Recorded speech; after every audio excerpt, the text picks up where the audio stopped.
termo ética vem do termo ethos, e ethos quer dizer costumes, hábitos, práticas de uma sociedade. Esses costumes, hábitos, práticas são o que definem os valores. Qual era o grande valor da sociedade grega, naquela época ainda? A coragem. Por quê? Porque você tem ainda naquele momento o resquício de uma sociedade de guerreiros. Quando vinha o inimigo, quando vinham os persas, quando vinha sei lá quem, eram esses indivíduos que iam lá para frente morrer pela pátria. Então, o grande valor da sociedade grega era a coragem. Hoje, é claro que a gente fala em coragem moral. A ética tem muito a ver com o que a gente vive, com as nossas dificuldades, com as nossas necessidades, com o que a gente sente no nosso dia a dia. Nosso dia a dia, a gente faz tudo que a gente está acostumado a fazer, nós temos uma rotina, nós temos um cotidiano, a gente levanta, sai de casa para trabalhar, deixa o filho na creche, chega no trabalho, vai começar a tomar suas providências, esse é o nosso dia a dia. A ética surge principalmente quando a gente tem que tomar decisões. Quando alguma coisa interrompe esse nosso dia a dia, quando alguma coisa sai um pouco do usual, sai um pouco do normal, eu tenho que pensar sobre aquilo, eu tenho que refletir, eu tenho que decidir o que eu faço agora, o que é melhor fazer. Eu faço isso, eu faço aquilo, eu vou por aqui, eu vou por ali. É aí que começa a ética. A ética começa com essa reflexão que nós sempre, todos nós, qualquer um de nós, em algum momento no nosso cotidiano, sentimos a necessidade de parar para pensar. Parar para pensar, porque quando nós temos essa necessidade de decidir, nós queremos tomar a melhor decisão. Nós queremos tomar uma decisão que dê um bom resultado, que nos traga benefício, que seja bom para nós, para as pessoas com quem a gente convive, trabalha, com as pessoas da nossa família, para a nossa comunidade. Então a reflexão ética começa daí. Eu quero tomar uma decisão, eu preciso tomar uma decisão, não está claro para mim que decisão deve ser essa, eu vou consultar pessoas, eu vou conversar com um amigo, com um professor, com uma pessoa que eu respeito, com uma pessoa que tem mais experiência, eu vou ler um livro, eu vou procurar um psicólogo, um psicanalista, um padre, um pastor, seja o que for. Eu vou procurar encontrar parâmetros, critérios que me ajudem a tomar essa decisão. A ética começa daí. Os valores, o que a gente chama na ética de valores, são exatamente esses parâmetros que vão nos ajudar a tomar uma decisão no nosso dia a dia, no nosso cotidiano. E onde é que estão os valores? Os valores não são, acho que hoje nenhuma ética trabalha muito com isso, valores absolutos, que vale para todo mundo, em todo lugar. Os valores estão ligados à nossa comunidade, estão ligados à nossa experiência, estão ligados à nossa cultura, estão ligados à nossa sociedade. E esses valores são valores permanentes, eles mudam na sociedade, eles mudam nas culturas, e é bom que isso aconteça. E mudam em função exatamente da nossa experiência. Nós tomamos decisões, nós recorremos a valores, e esses valores nem sempre dão naquilo que a gente pensava que eles poderiam dar. E nós vamos rever esses valores. Então, quando nós pensamos na ética e que nós queremos que as nossas decisões sejam decisões bem tomadas, decisões refletidas, decisões que possam dar bons resultados, nós vamos recorrer a esses valores, e esses valores são valores tradicionais. Certo, errado, bom, mal, o justo, o injusto, aquilo que vai nos trazer benefício, o que vai nos trazer malefício, bem-estar ou mal-estar. Todos nós queremos o bem-estar, mas muitas vezes, querendo o bem-estar, a gente provoca mal-estar em nós, em outras pessoas. Como é que a gente resolve isso? Como é que a ética resolve isso? Essa questão de que eu preciso dos valores, mas ao mesmo tempo eu tenho dificuldade de encontrar os valores que respondam de forma imediata, de forma óbvia às minhas necessidades. Eu vou então ter que amadurecer, vou ter que refletir, vou ter que pensar. Em linhas gerais, as grandes correntes éticas que se desenvolveram dessa problemática, dessa necessidade de instituir um pouco os valores, vão pensar em duas coisas, em duas direções. A primeira direção é o ser humano. É basicamente o ponto de partida da ética de Aristóteles. A ética depende do ser humano. É o ser humano que é ético. Somos nós que somos éticos ou que não somos éticos. Aliás, Aristóteles diz que nenhum de nós é ético. Nós não começamos éticos. né? A ética é um ponto de chegada, não é um ponto de partida. Nós temos dificuldades, hesitações, nós às vezes não sabemos bem o que é o certo e o que é errado, às vezes nós sabemos o que é o certo, mas não fazemos, porque é complicado, dá trabalho, é difícil, não sei se eu consigo. Então Aristóteles se fixa muito no indivíduo. Essa é a crítica que vai ser feita depois. Mas para Aristóteles, de fato, tudo começa com o indivíduo. E eu preciso supor que os indivíduos tenham o que eles chamam de virtude, né? Ou que a gente traduziu por virtude, mas que são qualidades pessoais. São as qualidades pessoais que fazem com que os indivíduos venham a ser éticos. Então eu tenho que, para Aristóteles, investir muito no desenvolvimento das qualidades pessoais. Aristóteles usa aqui uma metáfora muito interessante. Ele diz que o ser humano, o ser ético, assim, é como um atleta, né? Ele tem que praticar.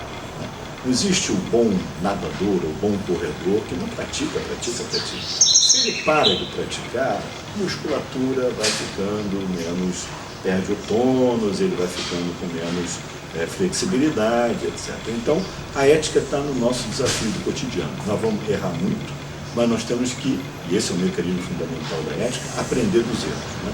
Eu vou fazer coisas que eu acho que vão dar certo, não dão certo, eu tenho que saber por quê, né? Onde é que estava o problema? Voltar atrás, rever o que eu fiz, me perguntar se era isso mesmo, ouvir crítica de alguém, ouvir sugestão, ouvir quais foram os problemas. E dessa forma eu vou me aperfeiçoando. Então, a ética de Aristóteles é a ética do aperfeiçoamento individual. E é muito otimista, ele acredita de fato que as pessoas possam melhorar, né? Que as pessoas possam crescer, né? Que as pessoas possam amadurecer. Então, é uma visão positiva, mas não é uma visão que, ao mesmo tempo, não parte das coisas prontas. Ela dá margem a uma abertura grande na vida, no modo de vida das pessoas. Então, essa é uma das grandes correntes éticas que, com modificações e tudo, chega até nós, até hoje. Então, vocês encontram uma outra corrente ética que busca uma outra via para essa discussão sobre o que é ser ético e o que é tomar uma boa decisão. Essa é a corrente que a gente chama da ética dos princípios, que não é tanto a ética baseada no indivíduo, mas é a ética que olha para as normas. Ela é chamada pelos especialistas em ética de deontologia, né? A ética do dever ser, dos deveres, né? A gente acha às vezes assim meio antipático, os deveres, é uma coisa meio impositiva, mas os filósofos que pensaram a ética dos deveres, a ética dos princípios, vão dizer mais ou menos o seguinte: olha, não dá para confiar no ser humano. Então são um pouco mais pessimistas sobre a natureza humana. Não dá para confiar no ser humano. Se eu vou depender de que as pessoas sejam boas, de que as pessoas sejam altruístas, de que as pessoas sejam responsáveis, de que as pessoas sejam gentis, vai ser muito difícil eu construir uma sociedade assim, ou até mesmo eu achar que o indivíduo, ele próprio, é capaz de, por si mesmo, tomar todas essas boas decisões, ter total clareza sobre o que ele tem que fazer. Então, as éticas dos princípios vão dizer o seguinte: a nossa ênfase deve ser em normas, em códigos de ética, deve ser em leis, deve ser em princípios que possam servir exatamente disso, de parâmetros para a pessoa que tem dificuldade de decidir, não sabe por onde ela vai. Eu consulto um código de ética, eu consulto uma norma, eu consulto a Constituição, eu consulto a legislação, eu consulto alguma coisa desse tipo.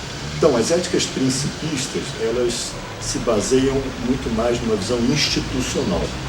Eu não devo deixar todo o peso na mão do indivíduo, porque os indivíduos variam muito e eles próprios têm dificuldade de tomar essas decisões. Eu devo pensar alguma coisa que tenha um caráter mais geral, que tenha um caráter mais sólido, que tenha um caráter mais independente desse ou daquele e que possa ser utilizado como parâmetro nesse sentido. Quando a gente discute isso nas organizações, né, a famosa discussão da ética nas organizações, a organização pode ser tudo. Pode ser uma empresa, pode ser uma universidade, pode ser a sociedade, pode ser o que vocês quiserem. Quando a gente estuda ética nas organizações, a gente diz o seguinte: que o importante não é tanto ter bons indivíduos, mas é ter um bom desenho institucional, né? É o desenho institucional que garante o bom funcionamento, que o desenho institucional te diz o que deve ser feito. Então, se o nosso problema, como eu disse lá atrás, é que decisão eu devo tomar no momento de perplexidade, se eu tenho um bom desenho institucional, está claro lá, eu apresento o projeto da instituição, né? qual é o código, quais são os objetivos, quais são os conjuntos de normas, qual é a Constituição desse país. É claro que essas instituições mudam, né? A Constituição muda, as regras de qualquer jogo mudam, né? Mas pensem um pouco nas regras do jogo. O futebol é um bom exemplo, porque é exatamente um trabalho em que você tem uma equipe e que você tem regras que a equipe tem que cumprir, você tem o objetivo, ganhar o jogo, fazer gols, e você tem os talentos individuais, né? Então você tem grandes talentos individuais, mas eu costumo dar sempre esse exemplo que a gente discute isso. Nem sempre o capitão do time é o grande jogador. Aliás, com frequência não é, né? Então você vê lá, por exemplo, a seleção brasileira que ganhou as primeiras Copas e foi uma coisa fantástica. O Pelé não era o capitão do time, né? O Rivelino não era o capitão do time, né? O capitão do time é um cara que não precisa ser um grande talento individual, mas ele é o articulador. Ele é aquele que tem uma visão mais ampla, é aquele que olha para o meio de campo, é aquele que conduz um pouco a coisa e orienta e dá sugestões e é respeitado pelos colegas, respeitado pela equipe. Eu tenho as normas, eu não posso ter um jogo sem normas, né? Eu não posso ir lá para a final do campeonato e cada um faz o que quer. Existem as normas do futebol que quem está lá jogando aceita, né? Agora isso é interessante, porque as normas podem variar. Podem variar, inclusive, contextualmente. Se eu te convido para jogar uma pelada na praia, né, lá jogar, tem futebol ali com os amigos, vamos lá, né? Você chama aquilo de futebol, mas você não precisa cumprir as regras muito rigorosamente, porque é um divertimento, nós estamos lá porque nós gostamos, somos amigos. Então você sai uma bola fora, você leva isso assim tanto em conta, falta, você não fica cobrando cada falta, né? Agora, na final do campeonato, lá no Maracanã, você precisa fazer isso, porque se as regras não forem cumpridas, isso envolve muita coisa. Envolve o título, envolve patrocínio, né? Envolve uma série de outras coisas. Então, as próprias instituições, elas são também flexíveis, né? E é bom que sejam assim, é preciso que elas sejam assim, porque é dessa flexibilidade que a gente vai transformando as coisas, e as coisas se transformam, e necessariamente se transformam. O mundo hoje não é o mundo de 50 anos atrás. E a gente sabe disso por desafios que surgiram para a própria ética, surgiram do ponto de vista institucional. Pensem em coisas que eram absolutamente impensáveis há 50 anos atrás. Inseminação artificial, barriga de aluguel, todo esse tipo de coisa que mudou do ponto de vista biológico e que transformou ideias que para nós eram ideias absolutamente fixas. A ideia de maternidade, né? É claro que eu sei quem é a mãe, é claro que eu sei quem é o pai, mas quando você tem o doador de esperma, você tem o implante do óvulo, você tem isso, tem aquilo, a ciência trouxe mudanças nesse campo que a lei teve dificuldade de acompanhar, né? Nós não temos até hoje uma legislação clara sobre isso, e que a ética teve dificuldade de acompanhar também, né? O que é o certo aí? O que é o errado aí? Né? E depois a mãe se arrepende de ter doado o óvulo, não sei o quê, vai lá buscar a família, procurar a família e dizer, não, mas é meu filho, eu quero meu filho. Não, mas é o seu filho, mas quem está gestando sou eu. Então você tem discussões que mudaram os nossos conceitos, que mudaram os nossos parâmetros e que nós temos que rever, né? Nós temos que rever, porque a ética tem que responder aos desafios do cotidiano, do que está acontecendo na nossa vida, né? Ela tem a ver com as nossas vidas, ela não é uma discussão teórica. A teoria aparece para ajudar a gente a tomar decisões, mas a realidade é muito concreta.